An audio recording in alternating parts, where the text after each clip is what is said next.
ফজল, ফজল, ওই যে গেল পোলাটা। না, পোলাটারে নিয়ে আর পারি না,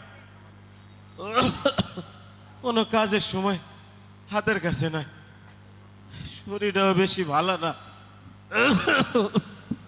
তাই এরা কথা না শুনলে কি হইব? আমার আমার আবু সাইদ আছে না, ও কিন্তু আমার খুব কথা শুনে। পোলাটা পোলাটা শহরের নাম